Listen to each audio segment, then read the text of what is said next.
mga do. So ito na, after the frost, ito na siya, no? Pagkatapos ng snow, natunaw din yung mga snow natin, medyo umayos-ayos ang weather.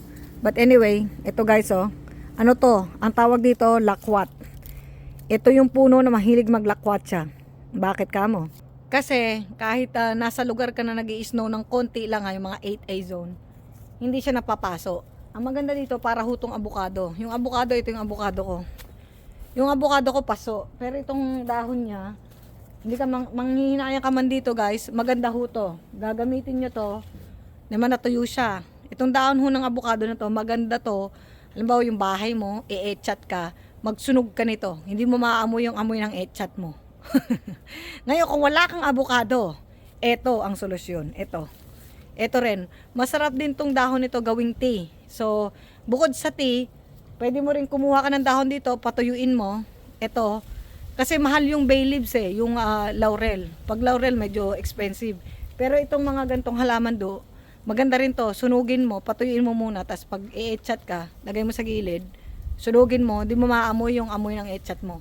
Ngayon, ang kagandahan din niya, kasi namumulaklak yan pag natamaan siya ng, pag nalamigan siya. Ito siya mga do. Ang lifespan lang nito, mga 4 years. Mamumulaklak na siya guys. Ito na siya Ito na. Ito kasi dalawa siya pero ang kaibahan nito, ito yung mas nasisikatan ng araw. Yung kapatid niya kasi doon, ayun yung kapatid niya Yon, yung isang green na yon, yung kapatid niya na yan. Yan, di siya masyado nasisikatan ng araw. Natatamaan kasi sa nung bubong namin doon. Kaya hindi siya natatamaan ng araw, pero ito kasi natatamaan ng araw. Kaya tignan mo. Pakita natin guys kasi magdidilim na Ayan siya May bunga na talaga siya. 4 na taon lang hihintayin mo, magbubunga na yung lakwat mo. Pwede ka nang maglakwat siya. Ang maganda dito, wala tong selan. Tingnan mo naman nabubuhay siya sa buhangin. Ito wala tong masyadong sustansya, pero buhay na buhay yung lakwat mo. So, pag babaunan ko pa to ng mga lupa-lupa, ng mga ng mga basu-basura, lalo tong mabubuhay.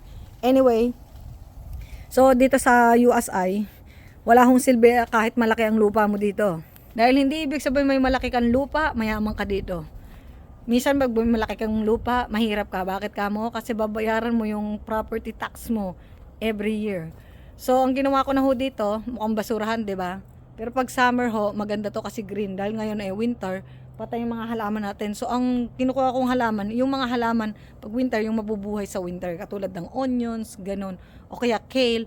Na-late yung tanim ko ng kale, kaya wala tayong kale. Katulad nito, akala ko siya, kakayanin niya yung lamig. Masyadong lumamig dito, kaya nasugig yung papaya, pero matigas pa naman yung trunk niya. Kaya I think babalik to sa pagka-baby, pero meron tayong na-save na papaya doon. Ito yung na-save natin papaya. Patay din siya, ayun halataan niyo namang may brown siya diyan. Pero at least hindi tayo magsisimula sa pagka-baby, hopefully, no. Kahit anong laki ng papaya mo dito, basta tinamaan sila ng lamig, nanginginig sila kagad. Pero itong lakwat, talagang maglalakwat siya talaga siya. Talagang buhay na buhay yung puno niya, no. So, also, kung magtatanim kayo, katulad nito, may pusa kasi ako, akit ng akit dyan. Minsan yung mga pusa ko may utak. Pag alam nila may halaman, ayaw nilang apakan. Ito kasi, hindi pa tumutubo yung luya, kaya ayan. Andyan dyan yung mga pusa ko. Anyway, so ito yung lakwat na yan, yung pangontra sa etchat. Syempre, marami naman tayong kababayan dito, medyo may budget, no? Yung laurel ang mas maganda, kasi napanood ko yon na, yun, yung amoy ng laurel is nakaka-relax. Pero para sa akin, nakaka-relax din ito.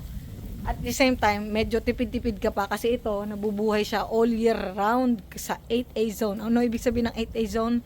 Yung 8A zone po is yung lugar na nagkonti lang yung snow. Pag medyo malamig ka na, may tawag doon.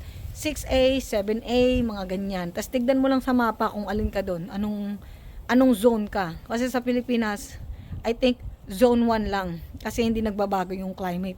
Init lang, walang snow, ganyan. Pero sa ibang bansa, like this, 8A zone, buhay na buhay yung lakwat, no? Ewan ko lang sa ibang zone kung nabubuhay to, so mas malamig yung 7A, 7B, or siguro sa 7B buhay rin to. Kasi nagsosurvive siya nagkalamig kami dito, tamo, green pa rin siya, kaya matibay tong lakwat mga do, wala kang problema dito, magsunog-sunog ka lang, no? Ayun siyempre, bawal din magsunog-sunog kasi dito, pag nasunog din yung bahay mo dito, yari ka.